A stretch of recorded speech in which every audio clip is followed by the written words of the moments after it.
Fala aí, pessoal, Alex, Daiane. Tudo bem? E aí, tudo bem, meu? Como é que tá? Tudo ótimo, galera. Só o calor aqui que tá muito grande. Bom, eu gosto. Como é que tá o clima em Sydney?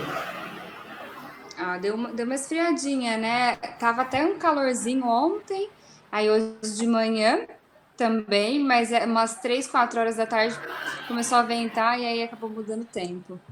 Frio de novo. Agora 15 Beleza. graus, temperatura Então, normal em Sydney nessa época. então tá agradável, 15 graus. Aqui deve estar uns 32, 33. Beleza, Mas vamos e aí, como é que tá colocar. em Bali? Tá muito bom aqui. Eu já estive aqui antes, aqui em Ubud. Estou com um amigo, é professor de inglês, ele está inclusive aqui perto, trabalhando um pouco ali no computador. Ele é nômade digital, passa parte do tempo no Japão, parte do tempo nas Filipinas. E aí, quando eu decidi vir para Bali, eu convidei e ele aceitou na hora e aqui estamos nós. Legal. Muito Beleza? bom. Vamos colocar a mão na Beleza. massa? Vambora. Vamos. Beleza. Eu vou deixar para que vocês se apresentem, né? Ninguém melhor do que vocês para se apresentarem, falarem aí o que é que vocês fazem, como é que é a vida de vocês, com o que vocês trabalham e fala um pouco aí da vida de vocês em Sydney. Tá bom. Quer começar? Fechou. Tá. Bom, acho que até para apresentar um pouquinho a minha parte, assim, né? A gente meio junto, tem uma mistura, assim. Mas a gente já vem trabalhando com aceleração de projetos, a gente gosta de chamar dessa forma no Brasil, desde 2010, principalmente, no meu caso, desde 2010, ajudando empresas a, de alguma forma, elas, diante de alguns desafios, encontrarem novas soluções, novas formas de resolver desafios, né? Então, a gente gosta de falar muito que, no contexto de sociedade que a gente vem evoluindo, cada vez mais a gente tem mais informação disponível e cada vez mais, às vezes, fica difícil a gente saber qual é a melhor opção para resolver determinado problema.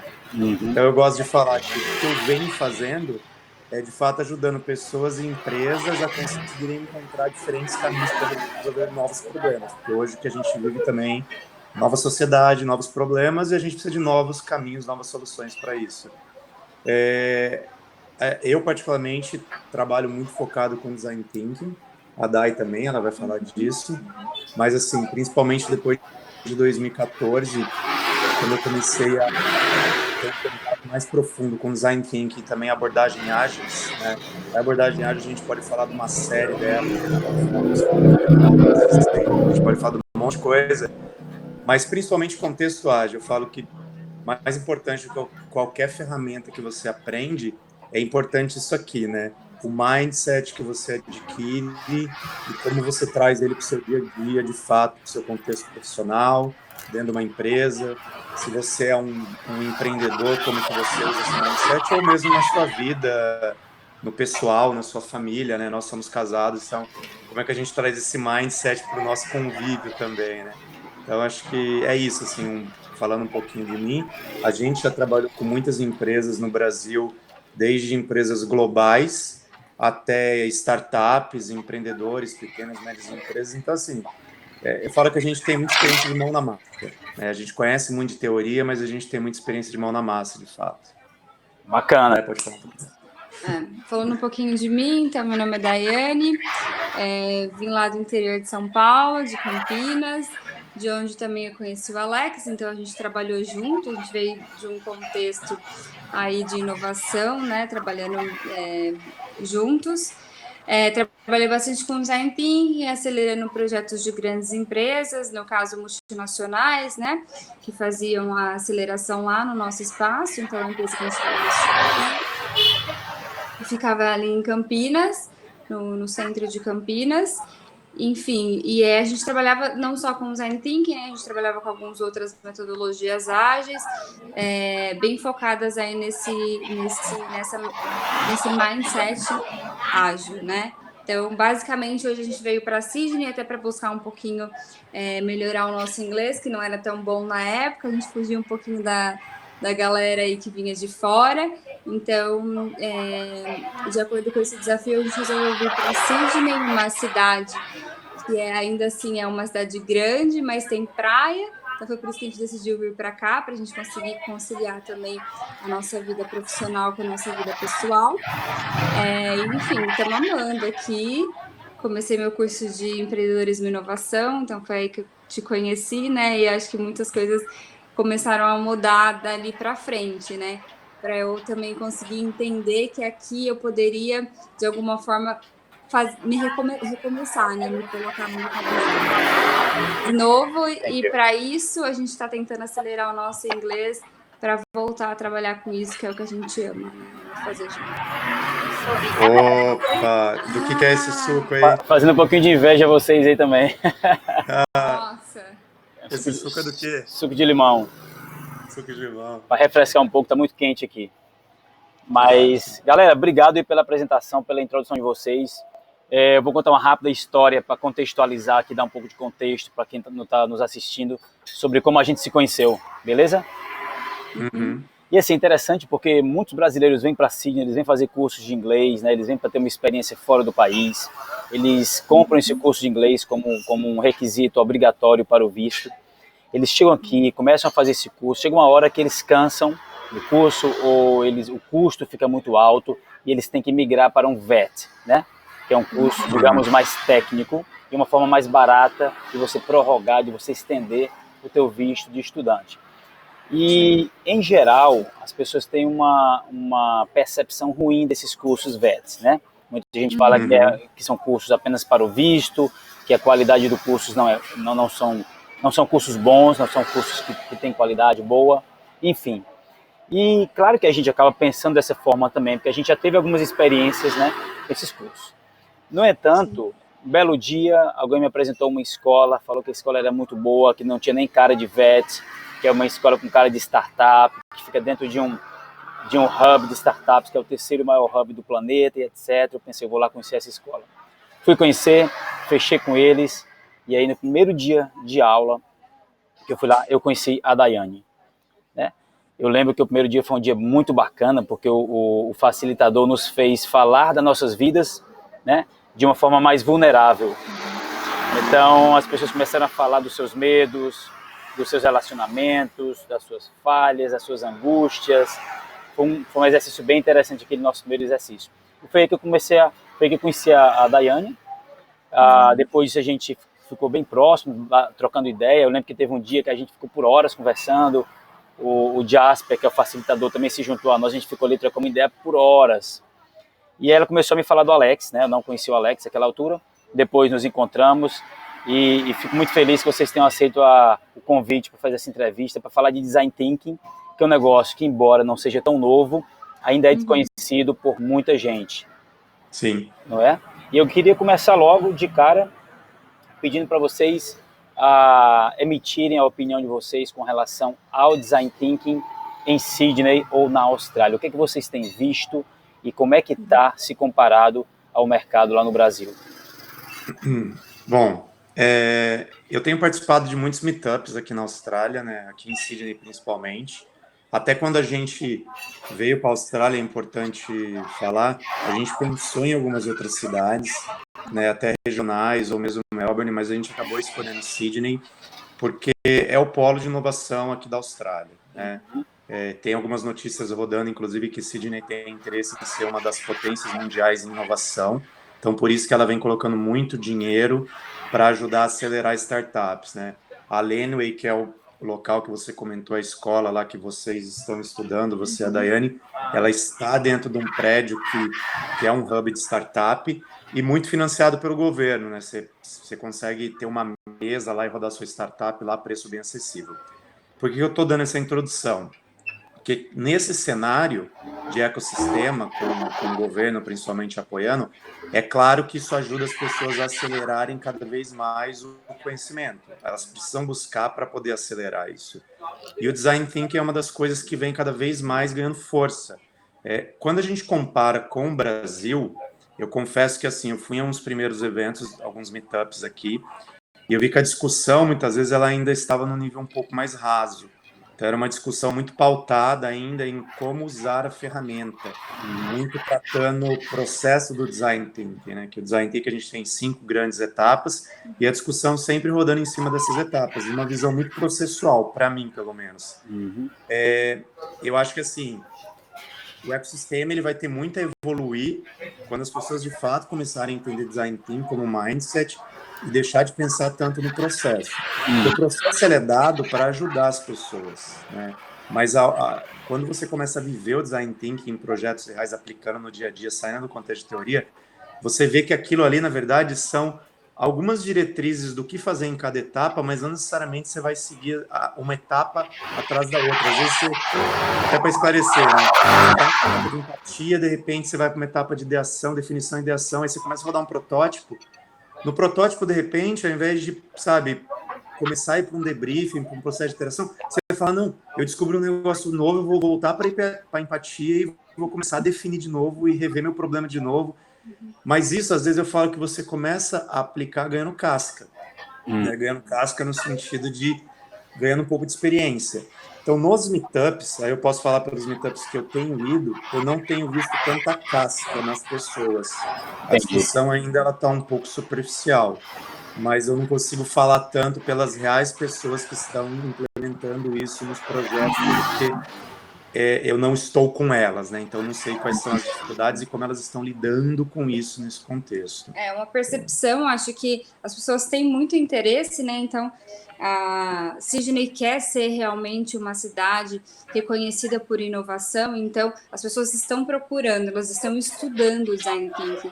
Isso aqui foi o que o Alex já disse, né? Eu acho que o Design Thinking, muito mais, obviamente, é importante você estudar, mas mais importante ainda é você viver, né? Principalmente quando a gente fala da empatia, né? Porque o Design Thinking é uma metodologia baseada no ser humano. Então, você conseguir fazer empatia de uma forma mais apropriada é o ponto mais importante dentro do processo, né? Ali que você começa a virar o seu mindset.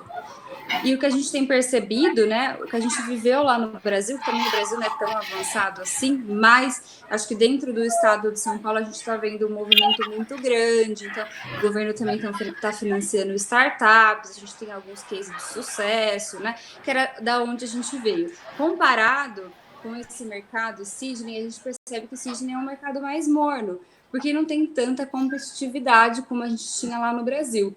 Então, no Brasil, assim, eu preciso ir para o Vale, né? Eu preciso ir para algumas regiões que respiram Design Thinking, eu tenho que trazer e tenho que implementar e tem que ser bom, né? Porque tem o meu concorrente ali, ou de alguma forma o mercado, me empurrando para isso.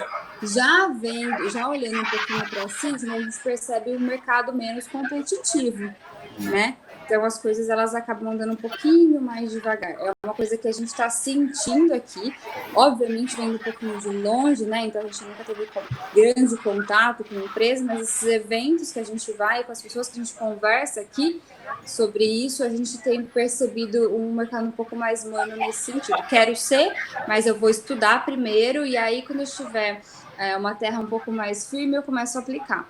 Né? Então, talvez até as pessoas que vieram conversar com a gente têm muito interesse dessa troca, porque a gente já viveu isso, né? A gente implementou em grandes empresas, até bastante indústria, né? Muito vindo da era industrial, muito processual e tudo mais, mas a gente tem essa experiência um pouco mais na prática, né? Do que propriamente só o conteúdo, só buscar informação. E até só para tangibilizar um pouquinho e aterrissar um pouco a discussão, assim, sendo um objetivo, a gente estava olhando esses dias uma informação que a gente descobriu sobre países que têm muito desperdício com gerenciamento de projeto, na criação do novo produto, por exemplo, na criação do novo negócio, né? E Sydney, não Sydney em si, mas a Austrália, ela é classificada como um dos piores países, que mais tem desperdício financeiro. Isso vem de encontro porque o governo e as empresas que estão aqui têm muito dinheiro, claro, porque quanto menos dinheiro você tem, mais, vamos falar assim, mais eficácia você vai querer buscar, mais controle você vai ter, então tem muito dinheiro. Né? Então eles acabam desperdiçando um pouco mais, mas isso mostra claramente que tem muitos profissionais na Austrália, quando a gente fala principalmente essa parte de gerenciamento de projeto, que tem muito contexto teórico, mas quando elas precisam aplicar isso, elas não conseguem trazer o resultado esperado. Eu até estou com essa camiseta aqui, né? Que a gente fala Experience, Fail, Learning and Repeat. Isso é base para o Design Thinking. Alguma coisa, isso está relacionado aos princípios do Design Thinking. Quando a gente fala de errar rápido, Porque se você tiver que desperdiçar, perder dinheiro com alguma coisa, se você rodar o processo, não só do design thinking, mas como eu falei, alguns processos com mindset ágil, você consegue identificar problemas com mais velocidade, corrigir isso e, consequentemente, diminuir perda, né? Seja uma perda financeira, seja uma perda de tempo, seja o que for, mas você reduz. Então, isso, para a gente vê muito como oportunidade aqui em Sydney, né? Como ajudar essas empresas a reduzirem, de fato, esse desperdício aí que elas têm hoje. O design thinking é uma das formas de fazer isso. Eu participo de alguns grupos, né, de WhatsApp aqui da comunidade local de Sydney, e me impressionou muito quando eu entrei em um grupo específico, e era um grupo que tem como nome criatividade, vamos colocar assim no nome, e quando eu falei um pouco de design thinking lá dentro, você vê que as pessoas não tinham conhecimento, todo mundo querendo até, tipo, vamos fazer um treinamento sobre isso para a gente entender, porque eu já ouvi falar, mas a gente não sabe de fato como que vive, ou como que aplica, um pouco disso. Olha que então, fantástico. isso é um contexto geral, assim, de ecossistema.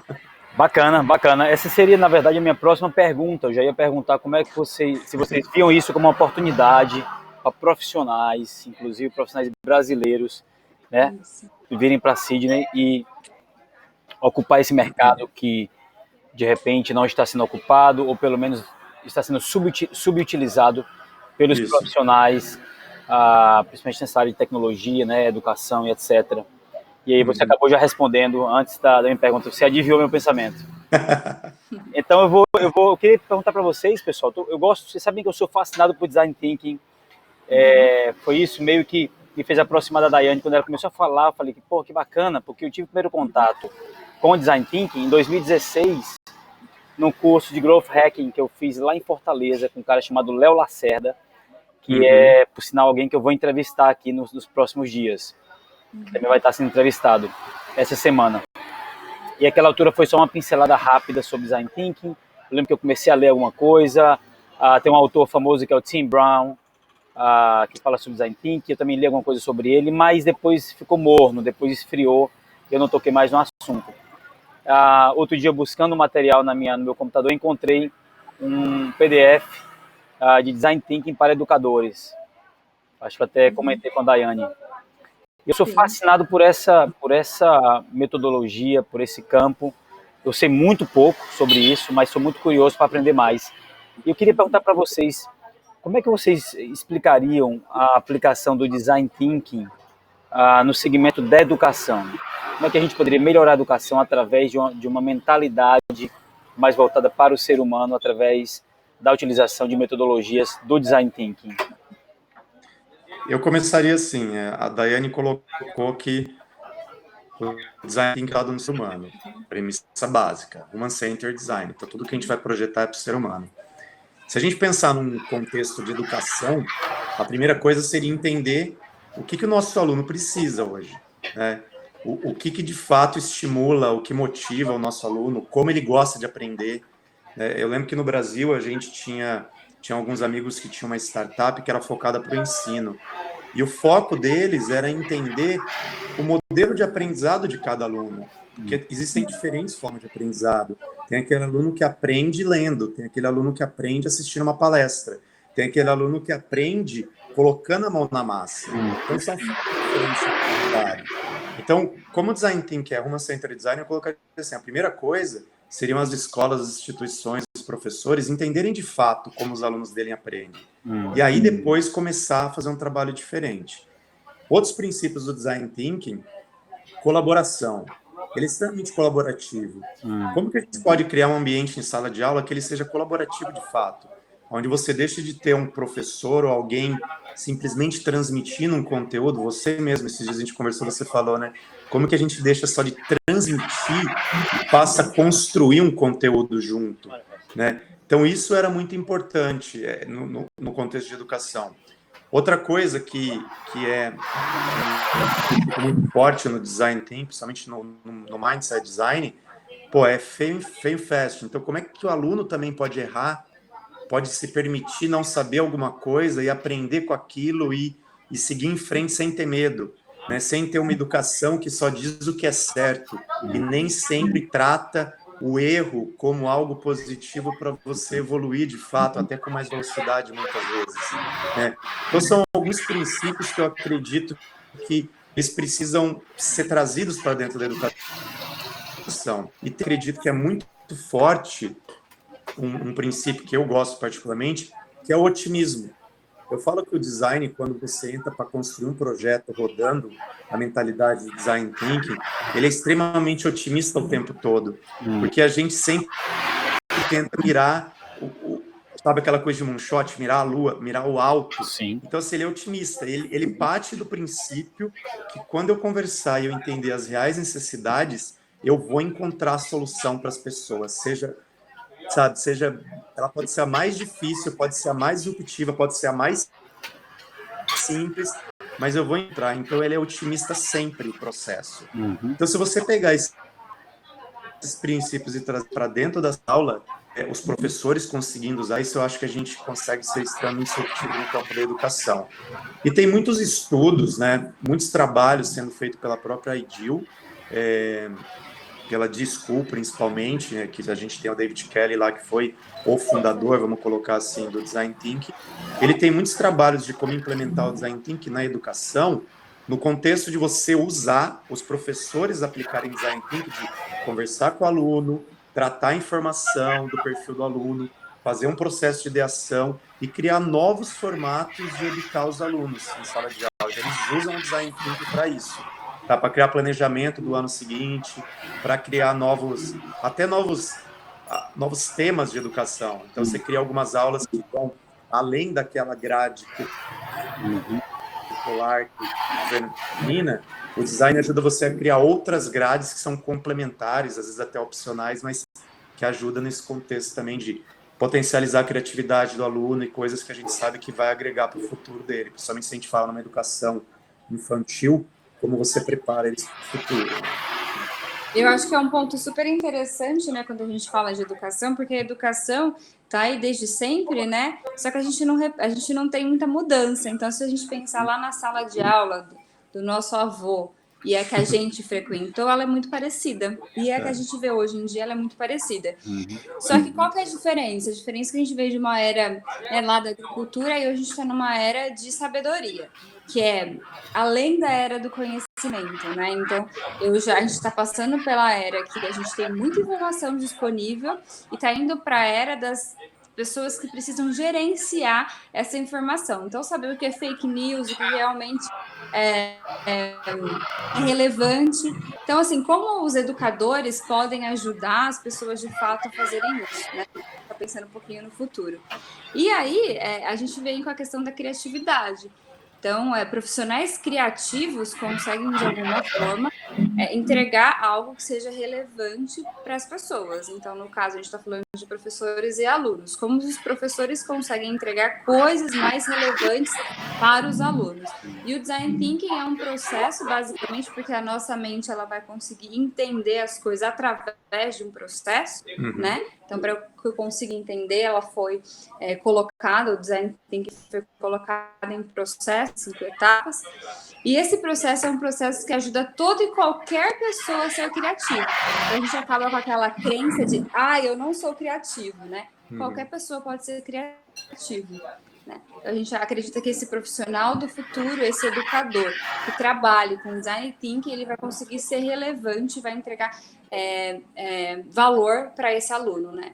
Então, enfim, fantástico. A gente acha que tem tudo a ver aí, o design thinking com a educação. Se você pegar o Fórum Econômico Mundial, lá ele sempre solta as principais skills, vamos falar assim, para os profissionais, né? Se você pegar na lista para 2020, até 2020, né, que é o ano que vem já, criatividade e pensamento crítico, ela está no topo da lista. Ela está entre as 3, criatividade e pensamento crítico, eu não lembro qual que é a terceira, né?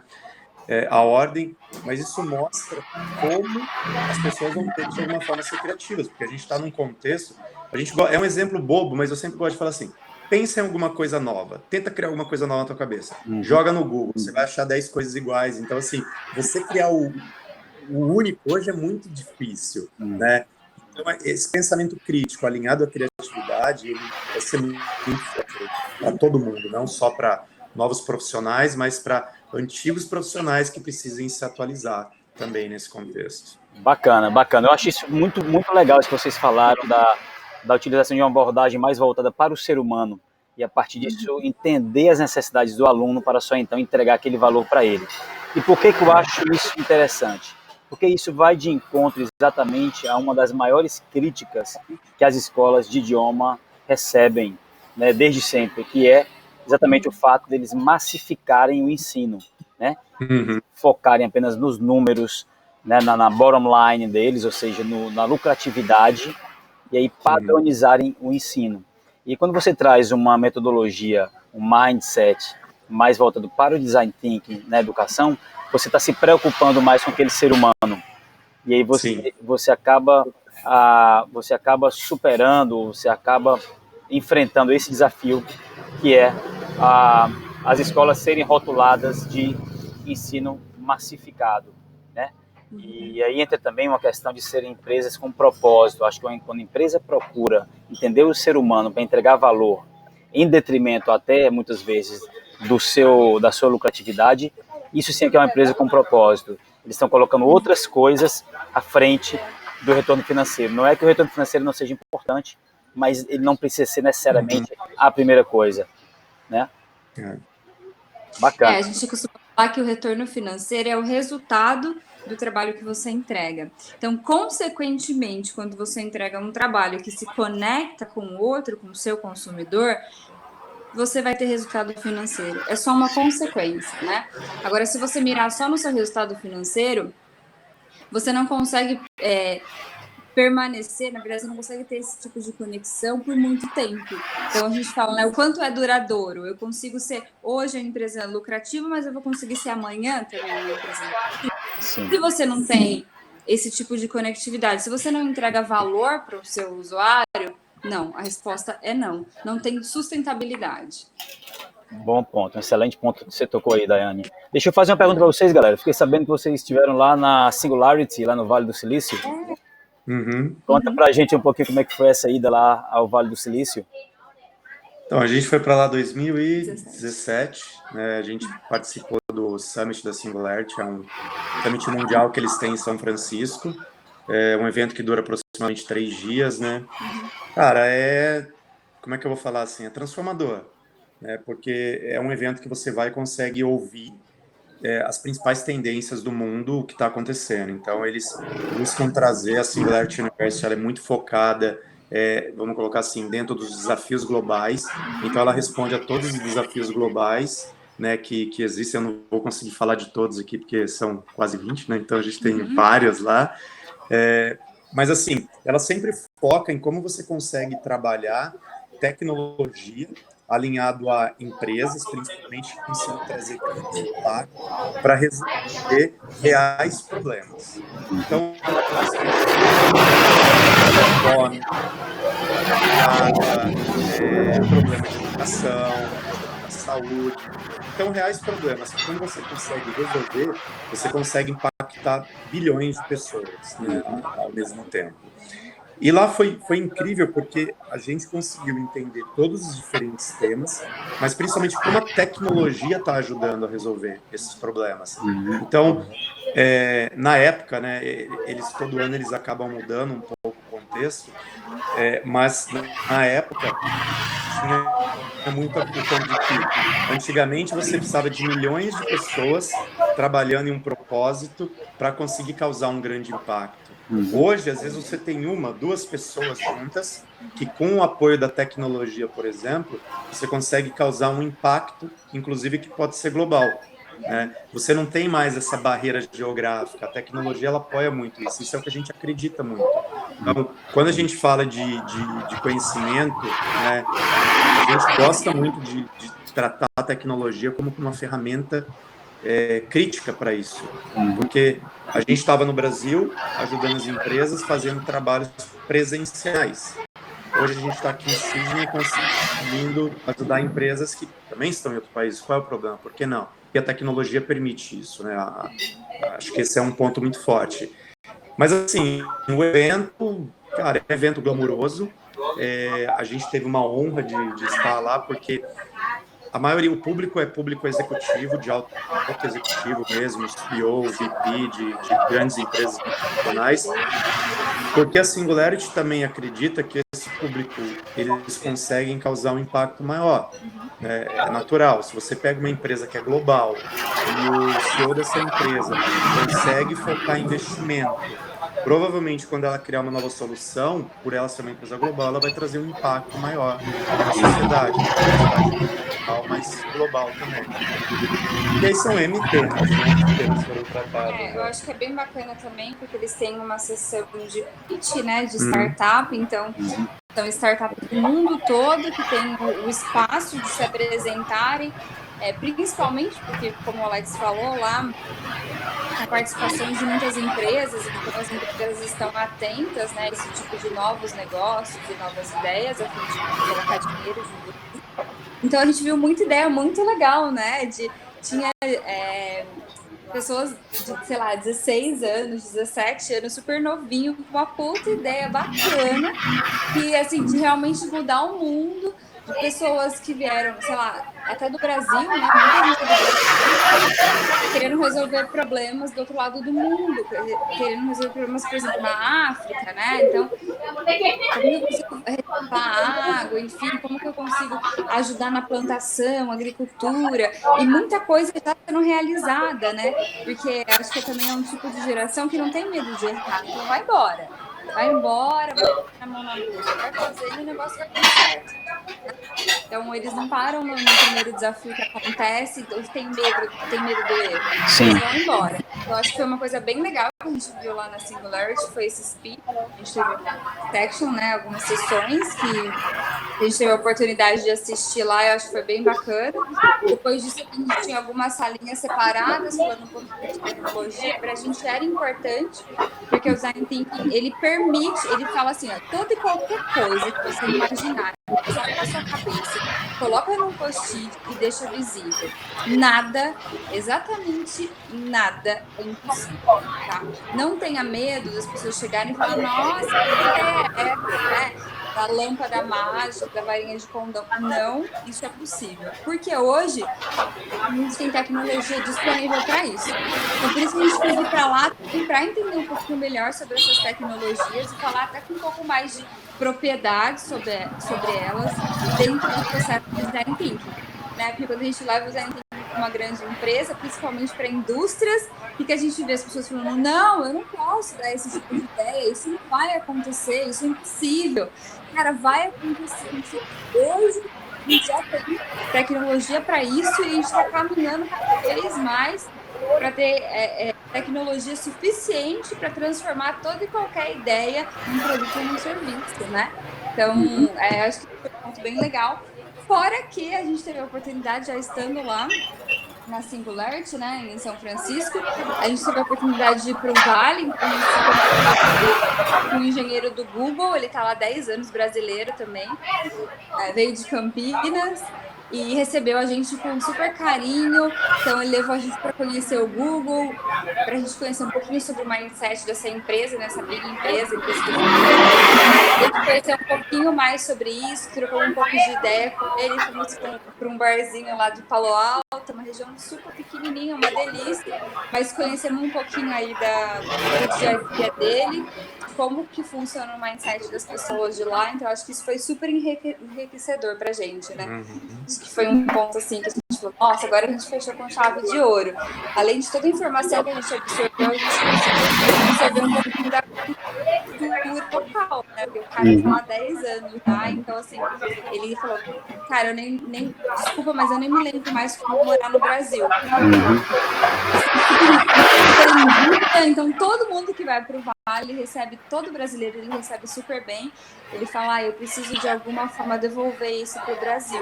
Já que foi bem recompensador, né? Tem um ponto assim, né? Quando a gente fala do mindset design, ele tem uma coisa do desejado, né? Então a gente acaba descobrindo muitas coisas assim que as pessoas desejam. Só que aí, no ponto de vista de empresa, de negócio, às vezes a gente tem que entender se isso é viável, né? Então, imagina assim, nós somos uma empresa. A gente descobriu que o nosso consumidor deseja algo. Então, a gente tem um primeiro ponto lá. Isso é desejado por eles. Só que daí eu tenho que ver se a solução que eu vou entregar para eles é viável do ponto de vista do meu negócio. Se ela está conectada com o nosso negócio. Se ela tiver também, beleza, legal. Então, a gente tem desejável e viável. Só que daí a gente tem um terceiro ciclo que a gente gosta de falar, que é se isso de fato é factível de ser feito, do ponto de vista até de tecnologia. Então, às vezes, o cara deseja está conectado com o nosso contexto de negócio, com o nosso propósito como empresa, mas eu não sei se eu tenho tecnologia disponível para criar isso e desenvolver. Então, a ida no Summit nos ajuda a enxergar novas coisas que, de fato, são possíveis de serem feitas, né? Então, isso ajudou muito a gente a olhar e falar, sabe quando você está naquele momento, será que isso poderia? Não, isso dá para fazer, já tem gente fazendo e tal. Então, sempre ficar atualizado em relação a isso ajuda nesse contexto de conseguir entregar uma solução aí dentro dessas 3 esferas, principalmente. Que legal, cara, que legal. Muito, muito bacana essa experiência de vocês. Eu vim aqui para fora por conta da luminosidade, ficou muito escuro lá dentro. E aí eu vim aqui, mas também para mostrar um pouquinho aqui do background aqui de Ubud. Que legal. A vida acontecendo aqui fora. Mas bacana, bacana. É isso aí. Eu espero um dia poder ter uma experiência dessa também para participar da Singularity. Eu sei que esse evento acontece não só lá no Vale do Silício, mas também em várias partes do mundo, né? E aí, quem sabe... Vai acontecer em outubro na Austrália, tem um aqui em Sydney. Em outubro aqui na Austrália, ótimo. Vai ter alguma coisa a ver com o Spark Festival? Ou não? Eu acho que não. Okay, não necessariamente. Spark Festival vai acontecer também, mas é algo à parte. Beleza. Eu acho que é até legal falar, acho que você viu alguma coisa que dá para se inscrever como voluntário também na Singularity. Eu acho que você entra no site deles, enfim, e pode se inscrever no processo, eles fazem uma avaliação.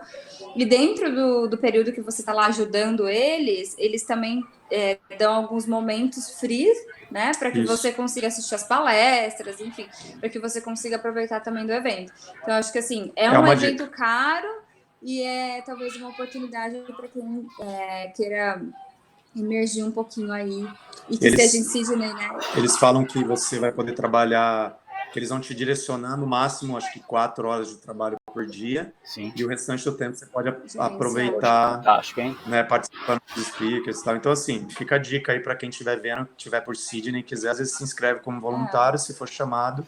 Uma ótima oportunidade. Fantástico. Principalmente a brasileirada que trabalha com tecnologia, que tem bastante experiência no Brasil, que chegou na Austrália há pouco tempo, está trabalhando talvez numa área que não é a sua. Isso seria uma oportunidade fantástica, você colocar o pezinho dentro daquela área, fazer alguns contatos e ver no que é que dá. Legal, bacana. Galera, e o próximo passo? O que é que vocês estão aí vislumbrando aí para um futuro próximo, aí, digamos, 6 meses? O que é que está acontecendo aí na vida de vocês em Sydney? Tem alguma novidade aí que vocês queiram comentar? Então, começando o curso, né, acho que você até comentou, o VET que a gente está fazendo, de empreendedorismo e inovação, a gente entra, então, para as pessoas entenderem como que está funcionando, a gente entra com um negócio, então eu tenho uma ideia de negócio e a gente começa a validar. Então, a gente já passou pela essa primeira etapa, pelo primeiro módulo, a gente trabalhou um pouco de propósito, design thinking, e a gente saiu já com um protótipo, né? A gente está indo para um segundo momento, que é o momento de MVP, e que a gente vai ter um mínimo produto viável para começar a testar. Então, eu e o Alex, a gente tem uma ideia de negócio online, em que a gente quer, de alguma forma, levar aí para as pessoas esse tipo de conhecimento que a gente tem. Então, a gente quer acelerar negócios, ideias, né? Trazendo alguns novos caminhos para que as pessoas façam a melhor decisão, usando bastante o design thinking. Então, a gente está com essa ideia desse projeto e, como o Alex comentou, né, que ele entrou em alguns grupos aqui de Sydney, muito brasileiro, enfim, que está interessado no assunto, a gente quer fechar alguns treinamentos, né, porque o tipo de treinamento que a gente fazia no Brasil, que a gente quer trazer para cá, é um treinamento mais mão na massa, né? Então, como que eu entendo de fato como que funciona o design thinking? Então, a gente está querendo fechar aí algumas turminhas inicialmente em português, depois a gente está querendo levar isso também para a língua inglesa.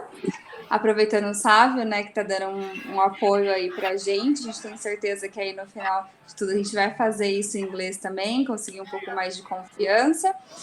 Mas, enfim, a gente quer levar esse treinamento, que primeiro é um treinamento um pouco mais raso, mas ainda assim mão na massa, para que você entenda como que funciona o processo do começo ao fim, já consiga, de alguma forma, aplicar o Zen Thinking no seu dia a dia.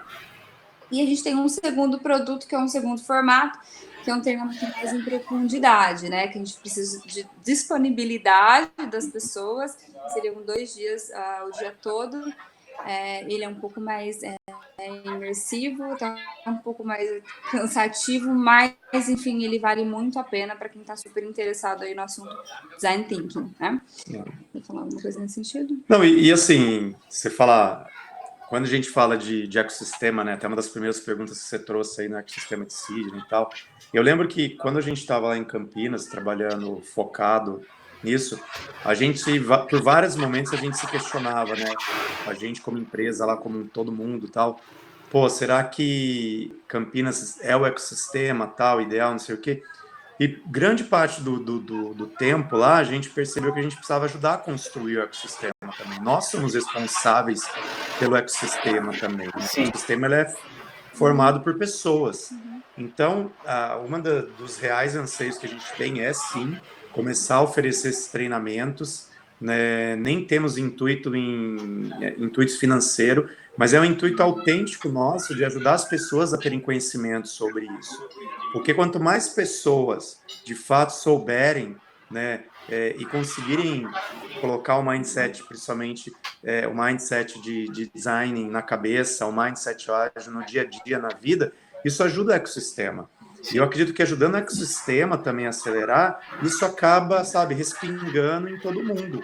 Então é bom para todo mundo. É bom para o governo, é bom para a cidade, bom para pessoas como nós, bom para quem está querendo aprender, bom para quem está querendo dar uma mudada na carreira. Acho que é bom para todo mundo. Então é isso aí. Você fala das expectativas, eu queria muito, de alguma forma, sentir que eu estou impactando o ecossistema. Eu acho que isso é principal.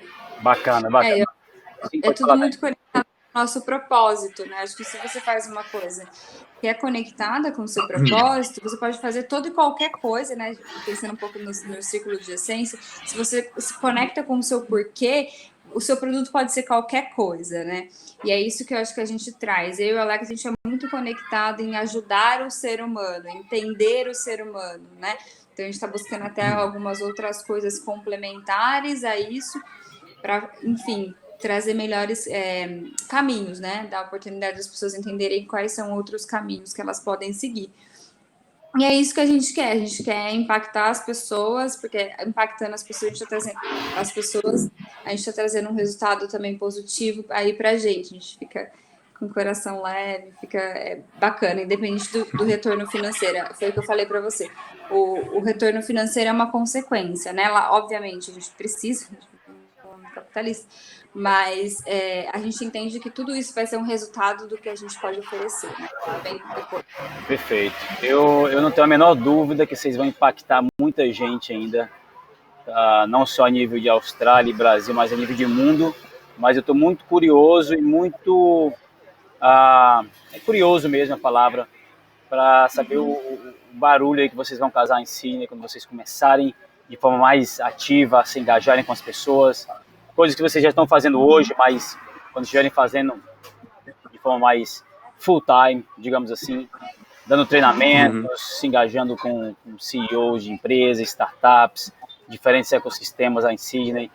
E eu estou esperando esse momento aí, que vai acontecer, claro, gradativamente, como tudo na vida, mas eu tenho uma forte impressão que vocês vão deixar uma marca bem forte aí em Sydney, com conhecimento de vocês, mas também com a intenção de vocês. Não é só ter o conhecimento, mas é aquela intenção que vem por trás, que é o que a Daiane acabou de colocar, e vai ser muito bacana de observar tudo isso acontecer. Legal. Beleza? Vamos, já estamos aqui quase, 45 minutos. O que vocês têm aí? 45. O que vocês têm para deixar aí para nosso seguidor, a pessoa que está nos ouvindo, nos assistindo aí? Tem alguma mensagem que vocês queiram deixar para quem é curioso sobre design thinking, por onde começar, se tem um site, uma empresa, uma plataforma que vocês sugeririam como aquele ponto inicial de partida? Olha, a base nossa design thinking é de school, né, principalmente da Stanford, mas que está conectado com a IDEO também. Se você entrar no site da ideal.org, eles têm uma parceria que é a ideal.org e a Cumen, alguma coisa assim, mas se jogar no Google lá, Cumen, você vai achar. Eles têm uma série de cursos gratuitos online, né, que você pode se inscrever. Então, eles têm um especificamente que começa falando sobre Human Centered Design, então como que você consegue, né, entender e aplicar o que é isso de fato. Depois eles têm um outro que trabalha mais voltado para protótipo, como você constrói o protótipo. Eles têm uma série de cursos lá, que são gratuitos. E para mim é uma das principais fontes hoje, né? Acho que para as pessoas que querem ter essa curiosidade. Então eles separam os cursos, às vezes, em 2, 3 semanas, 4 semanas, e toda semana eles te dão uma atividade para ser feita, você tem que reportar isso, e no fim você recebe até um certificado deles também, um certificado digital. Eu acho que é um primeiro passo legal para você entender. Claro que tem livros também, né? Você mesmo falou do livro do Tim Brown, é uma referência muito boa. Eu só acho assim, eu não investiria muito dinheiro financeiramente em fazer um curso em profundidade, porque eu acho que primeiro você tem que entender o que é. Você tem que entender se você gosta, se você se identifica, se aquilo faz sentido no seu contexto. E depois você vai buscar, de fato, se especializar, se aprofundar. Eu acho que o primeiro passo seria esse, esses cursos gratuitos que tem aí. Design Thinking, ele é buzz, né? Ele tá na onda, assim, agora. Então, você consegue achar muita gente oferecendo, muitas escolas, muitas pessoas, muitos cursos online, mas se tiver que começar, eu começaria pela ideal.org aí com a Cumen, que é uma fonte que é referência mundial, né, e que eu particularmente confio em todo o conteúdo que vem lá, porque quando você vai aprender algo novo, eu acho legal você beber um pouquinho da fonte, da onde de fato foi criado, e você colocar a sua lente e criar sua autocrítica sobre isso. Porque quando você já vai com pessoas que te trazem algo pronto, muitas vezes você já vem com uma lente, já vem com um formato, entendeu? Tanto que quando a gente dá o treinamento inicial, que é um treinamento de 2h30, 3 horas, é um treinamento mais superficial, mas que ele é muito mais provocativo. Você põe a mão na massa, você aprende as etapas do processo, mas ele provoca você a querer, de fato, entender o processo com profundidade. E aí, depois, você mesmo acaba indo atrás. E se você tiver o real interesse, a gente parte para um segundo de 2 dias em profundidade. Tudo. Mas cria essa primeira visão, né? Depois você aprofunda um pouco mais. Eu diria isso. Legal. Eu acho que outros pontos que assim, que é interessante falar é que geralmente no site que você faz, que o Alex deu a ideia, da D-School, geralmente você faz em grupo, que eu acho bem legal, né? Que você consegue trocar ideia e entender um pouquinho do que o outro fala, e aí você começa a praticar um pouquinho de empatia. Assim como o treinamento que a gente geralmente faz, é um treinamento que a gente divide em grupos, para que as pessoas também consigam dividir experiência, né? Então, assim, uma coisa que tem resolvido muito para a gente, dando uma dica, é o aplicativo. O aplicativo Meetup, eu acho que tem no Brasil, tem aqui em Sydney, eu acho que procurar sobre design thinking e pessoas que são interessadas, né, entusiastas, eu acho que vale super a pena marcar um café, um pub, um lugar para discutir um pouquinho sobre isso, discutir as experiências, né, que cada um já passou, porque material se encontra fácil na internet, né? Agora a experiência eu acho que é muito rica. Então, se você conseguir encontrar pessoas de alguma forma que tenha vivido o design thinking, que tenha implementado, para trocar o que deu certo, o que não deu certo, eu acho que é uma coisa que funciona, que a gente acaba fazendo, eu e o Alex, e é uma dica que a gente dá, assim, que é valiosíssima, né? Para a gente, experiência é uma coisa imensurável, assim, né? Tem um valor gigantesco. Eu acho que quando as pessoas, de alguma forma, contam uma história para você e dividem a experiência dela, eu acho que nada vai te pagar, né? A gente não consegue achar nada nenhum curso que a gente consiga pagar e que tenha um valor tão grande quanto essa troca de experiência. Então, acho que é uma das coisas que a gente também dá aí de dica, para que vocês procurem os meetups, os encontros, os entusiastas e troquem mais essas coisas. Legal, legal. Procure a gente também. Sim, vou deixar depois você coloca o LinkedIn aí, nosso, todas as pessoas procuram. Por favor, vou querer sim, não só o LinkedIn, mas também o site de vocês, talvez o handle do Instagram também. Eu quero que as pessoas que tenham interesse por essa área entrem em contato com realmente quem tem uma certa autoridade, experiência para compartilhar, como é o caso de vocês. Beleza? Show de bola. Estamos aí. Gostei muito da conversa. Muito legal. Valeu, achei muito legal também. Valeu pela oportunidade, enfim, pelo espaço aí, enfim, de deixar a gente compartilhar um pouquinho da nossa experiência. A gente está bem feliz com isso, enfim, em conseguir estar aí na sua página, fazer parte do seu projeto. Bacana, bacana. Tenho certeza que muita gente vai gostar e aí vão ocorrer feedbacks e comentários, a gente vai poder interagir com mais pessoas.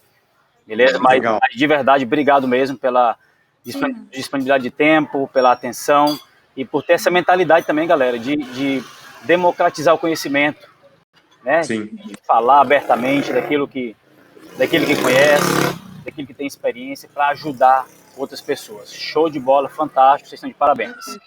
Maravilha. Obrigada. Obrigado aí de novo pela oportunidade. E vamos junto aí, né? Ajudar a mudar esse mundão aí, Vamos olhar para frente.